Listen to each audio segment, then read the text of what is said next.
ও আপনার বাড়ি? ও আচ্ছা আচ্ছা আচ্ছা, কথা বলি একটু। তো এটা কি আপনার বাড়ি না ভাড়া বাড়িতে আছেন? এটা আমরা ভাড়া বাড়িতে আছি। ভাড়া বাড়ি না, আপনার বাড়ি কোথায় আপাতত?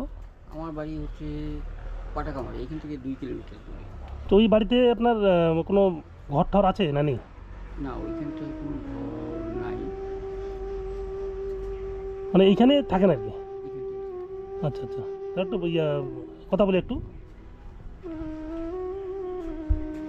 এই জায়গাটার নাম কি ঠাকুর সাহেব? এটা এমনিতে ঘোকসাডাঙ্গা হিমঘর চৌপতি। মানে ঘোষারডাঙ্গা হিমঘর চৌপতি। তো আমাকে এই যে এই ছেলেটি না, এদিকে আসো তো। মানে তুমি তো আমাকে ফোন করছো আর কি? হ্যাঁ। আচ্ছা, এর কি সমস্যাটা কি এনাদেরকে যে যে জন্য ফোন করছো আর কি, একটু সমস্যাটা বলো আমাকে। এদের হচ্ছে এই যে ছেলেটা আছে, ছেলেটার মাঝে মাঝে শরীরের অসুবিধা থাকে, পড়াশোনার খরচ চালাইতে পারে না। এদের তার মধ্যে পূজা পাইলেও করে কম হয়, যজমান নাই, তার মধ্যে এইখানে ওদের পড়াশোনাটা নিয়ে খুব সমস্যা চলছে। মানে মেন সমস্যা ঠাকুর সাহেব আপনার ছেলের পড়াশোনার ব্যাপারটা আর কি? হ্যাঁ, পড়াশোনাটা এইবার ও 12-এ উঠলো, তো এই একটু আর্থিক সমস্যার মধ্যে দিয়ে চলতে হয়। ছেলেটা পড়াশোনার দিক থেকে একটু সমস্যায় আছে। ও আচ্ছা। মতো পরিষেবাটা দেওয়া যাচ্ছে না আর কি। মানে আপনি চালাতে পারছেন না আর কি? আচ্ছা, ও পড়ছে কোথা? ভাই তুমি কোথায় পড়ছো? আমি কোচবিহার রামবোলা হাই স্কুলে পড়ছি। মানে কুচবিহার রামবোলা হাই স্কুলে? হ্যাঁ, ওই এখন কোন ক্লাসে পড়ছো তুমি? এবার আমি ক্লাস 12-এ উঠলাম। ক্লাস 12-এ? হ্যাঁ। আচ্ছা আচ্ছা, মানে তুমি তাহলে মানে উচ্চ মাধ্যমিক কবে দিচ্ছ? কত সালে? আমাদের 2025-এ এবং 2026 মিলিয়ে দিচ্ছি। মানে 2025-26-এর ইয়েতে পড়বে আর কি? হ্যাঁ। আচ্ছা, মাধ্যমিক কোন স্কুল থেকে পাস করেছো? মাধ্যমিক পড়েছে সে ঘোকসাডাঙ্গা প্রামাণিক উচ্চ বিদ্যালয় থেকে। আচ্ছা, মাধ্যমিকে তোমার নাম্বার কীরকম ছিল, কত পার্সেন্টেজ ছিল? মাধ্যমিকে আমার 75%-এর মতো ছিল। মাধ্যমিকে 75% ছিল? হ্যাঁ। তো এখন তুমি কী নিয়ে পড়ছো? এখন আমি বায়োসায়েন্স নিয়ে পড়ছি। Bio science? হ্যাঁ। তো আমাকে ফোন করছে এই ছোট্ট মানে ভাস্তারা ফোন করছে আমাকে, যে তোমার কথা বলছিল যে পড়াশোনা ভালো কিন্তু মানে পড়াশোনা খরচ চালাতে পারছে না, মানে খুব কষ্ট হচ্ছে আর কি। তুমি কি ভবিষ্যতে পড়াশোনা করতে চাও? হ্যাঁ, নিশ্চয়ই। তা তোমার স্বপ্ন কী আছে পড়াশোনা করে? আমার তো এগ্রিকালচার নিয়ে পড়ার ইচ্ছে আছে। মানে এগ্রিকালচার নিয়ে পড়ার ইচ্ছা? হ্যাঁ। মানে বায়োসায়েন্স নিয়ে পড়ছো ওই জন্যই আর কি? হ্যাঁ। তাহলে তোমার কীরকম খরচা হচ্ছে কীরকম, যে তুমি যে স্কুলে যাচ্ছ এখান থেকে তো কুচবিহার দূর আছে? হ্যাঁ, দূর আছে। মানে স্কুল তো প্রতিদিন যেতে হয়, মানে রোববার বাদ দিয়ে? হ্যাঁ, রোববার বাদে প্রায় 4-5 দিনই যেতে হয়। টিউশন কটা পড়ছো তুমি? আমাদের তো 6টা সাবজেক্ট, 6টাই তো আলাদা আলাদা করে পড়তে হয়। মানে 6টা সাবজেক্ট 6টাই আলাদা আলাদা পড়তে হয়? তা ঠাকুর সাহেব আপনার তো তাহলে ছেলে, এদিকে যতই কষ্ট করি এবং ছেলেটার জন্য তো কিছু, আপনার ছেলে তো রত্ন, আপনার ছেলে তো খুব ভালো ছেলে, এই যে পড়াশোনা এত ভালো, ভবিষ্যতে এগ্রিকালচার নিয়ে পড়তে চায়। তো যাই হোক। ওর তো আশা আকাঙ্ক্ষা হ্যাঁ, হ্যাঁ, হ্যাঁ। ভালোই, কিন্তু এখন সামর্থ্যের মধ্যেই তো সেটা হচ্ছে না। আপনি কি করেন? পুজো করেন আর কি? এমনিতে পূজা পার্বণ মানে যজমানি করেন? জলপান। মানে কীরকম ইনকাম আপনার, কীরকম আসে মাসে মাসে, প্রতি মাসে কীরকম টাকা হয়? সে তো নির্দিষ্ট নয় না, সব মাসে তো সমান কাজকর্ম হয় না। যখন কখনো কখনো একটু, যেমন হয়তো খরচ খরচাটা চলতে, কখনো কখনো টানা খিচার মধ্যে চলতে হয়। এই যেমন এখন কাজকর্ম নাই বললেই চলে। আচ্ছা আচ্ছা, কাজকর্ম না হলেও তো আপনাদের তো কিন্তু মানে খরচ তো আর বন্ধ হবে না। খরচ তো বসে। আচ্ছা, এই যে বাড়িটা ভাড়া আছেন কত টাকা দিতে মাসে? কিন্তু ভাড়া বাবু মানে খুব কমই মধ্যেই ভাড়াটা দিতে হয় আর কি। আচ্ছা আচ্ছা, মানে নিজস্ব লোকের মধ্যে আর কি ভাড়াটা আছে? লোকের মধ্যে। তা যাই হোক, আমাকে ফোন করছিল ওই ব্যস্তাটা, আমাকে কয়েকদিন থেকে ফোন করতেছে যে যেটু একটু আসেন, এই একটা খুব ছেলে পড়াশোনার জন্য পড়াশোনা চালাতে পারছে না। তো আমি আজকে দেখলাম, আসলে আমাকে খুব ভালো লাগলো যে আপনার ছেলে এত পড়াশোনা ভালো, আর বায়ো সায়েন্স নিয়ে পড়ছে, ম্যাক্সিমাম খরচা আছে আর কি।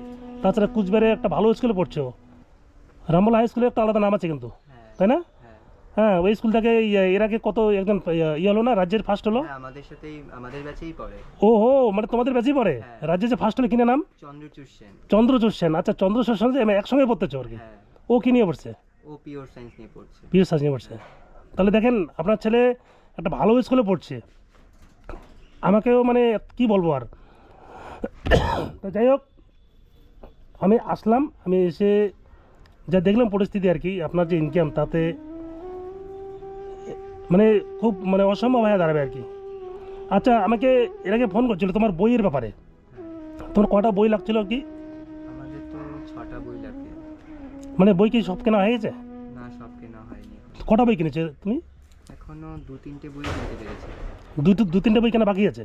বাকি নেই, 2-3টা বই কিনতে পেরেছি, আরও 3-4টা বই বাকি আছে। 3-4টে বই বাকি আছে না? হ্যাঁ। তো বই তুমি কিনবা কীরকম লাগতে পারে যে কটা বই বাকি আছে বই? আমাদের তো ফিজিক্স কেমিস্ট্রি বইগুলোর দাম প্রায় 800-900 এরকম করে, তো ওই হিসাবেই 3-4টে বই কিনতে হবে। মানে আপাতত তুমি দেখলাম কটা কটা কিনেছো বই? আপাতত 3টে কিনেছি। 3টে কিনেছো না? তো যাই হোক বন্ধুরা, আমি আজকে এসেছি ঘোকসারডাঙ্গা হিমঘর চৌপতির কাছেই।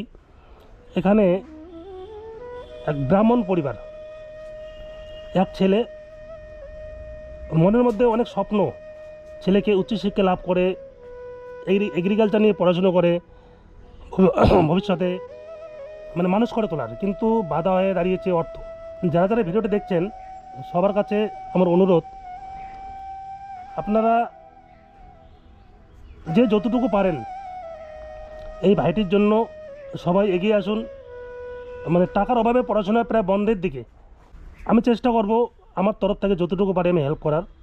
আর আপনারা ভিডিওটা প্রচুর শেয়ার করুন যেন প্রতিটা সহৃদয় মানুষের কাছে পৌঁছয়। সবাই যেন এই ভাইটিকে হেল্প করতে পারে যাতে ওর ভবিষ্যৎ স্বপ্নটা মানে পূরণ হয় আর কি। তো যাই হোক, তোমার নামটা কি? আমার নাম সৌভিক চক্রবর্তী। সৌভিক চক্রবর্তী। ঠাকুর আপনার নাম কি? আমার নাম স্বপন চক্রবর্তী। স্বপন চক্রবর্তী। তাহলে এই ফ্যামিলিতে আপনি কজন আছেন? আমার 3জন। ওর মা আছে? হ্যাঁ, ওর- ওর মা বাড়িতে নেই না? মা এখন বাড়িতে নেই।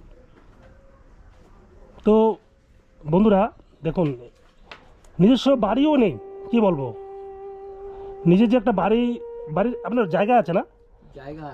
জায়গা আছে, বাড়ি করার মতো ক্ষমতাটুকুও নেই, এখন ভাড়া বাড়িতে আছেন আর কি। তো যাই হোক, সবাই একটু হেল্প করুন যাতে এই ভাইটিকে আমরা সবাই হেল্প করতে পারি, ওর আগামী দিনের উচ্চশিক্ষা লাভ করতে পারে তার আমরা সবাই শুভকামনা করব। তো আমার তরফ থেকে আমি কিছু টাকা দিয়ে যাচ্ছি। হ্যাঁ, আমি এরপরে আবার আসবো। এই যেখানে টাকা আছে, হ্যাঁ এটা রাখো, হ্যাঁ এটা রাখো, আমি আবার আসবো। তুমি পড়াশোনা করো, তুমি মানুষ হও, আমরা সবাই চেষ্টা করবো তোমার পাশে দাঁড়ানোর জন্য। ঠিক আছে ঠাকুর সাহেব, নমস্কার। অনেক ধন্যবাদ আপনাকে। আমি আসবো, হ্যাঁ। আর আমি আমার প্রতিটা দর্শককে আমি বলবো আপনারা সবাই পাশে থাকুন এই ভাইটির জন্য। ও মানে কি বলবো, পড়াশোনা করে এত আগ্রহ, পড়াশোনায় ভালো, বায়োসায়েন্স নিয়ে পড়ছে, ভবিষ্যতে এগ্রিকালচার নিয়ে পড়াশোনা করবে।